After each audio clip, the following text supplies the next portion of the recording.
कोल्हापूर शहराच्या हद्दवाढीवरून पुन्हा एकदा घमासान सुरू झाले। सर्वपक्षीय हद्दवाढ कृती समितीने जनतेच्या नव्हे तर स्वतःच्या स्वार्थासाठी हद्दवाढीचा मुद्दा लावून धरलाय।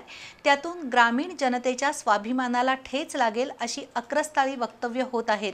आजवर ग्रामीण जनतेने संयम पाळलाय, पण हद्दवाढ समर्थक कृती समितीने आमचा अंत पाहू नये असा इशारा हद्दवाढ विरोधी कृती समितीने दिलाय।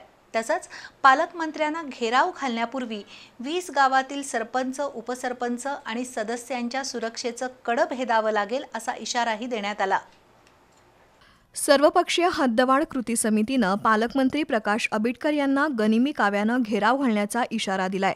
त्याला आज हद्दवाढ विरोधी कृती समितीने उत्तर दिलंय।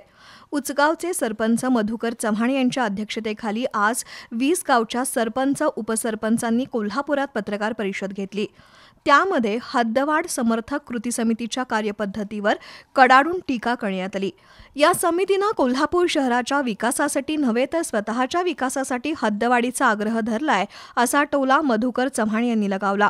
तसंच पालकमंत्री प्रकाश आंबेडकर यांना घेराव घालण्यापूर्वी 20 गावातील लोकप्रतिनिधींच्या सुरक्षा व्यवस्थेचं कड भेदावं लागेल असं मधुकर चव्हाण यांनी ठणकावून सांगितलं। पालकमंत्री साहेबांना आम्ही घेरावा घालतो असं जे काय आज आलंय त्याच्यासाठी ही तातडीची आमची बैठक आहे। पालकमंत्री साहेबांना घेरावा घालण्याच्या अगोदर 20 गावातले सर्वच पदाधिकाऱ्यांनी जनता ही पालकमंत्र्यांच्या समोर असणार आहे आणि त्यांना तोंड देऊनच तुम्हाला तिथं घेराव घालायला लागेल। हद्दवाढीसाठी ज्या गावांची यादी जाहीर झाली आहे त्या गावांसाठी स्वतंत्र प्राधिकरण स्थापन करावं। सध्या जे प्राधिकरण आहे त्याची कार्यक्षमता वाढवावी।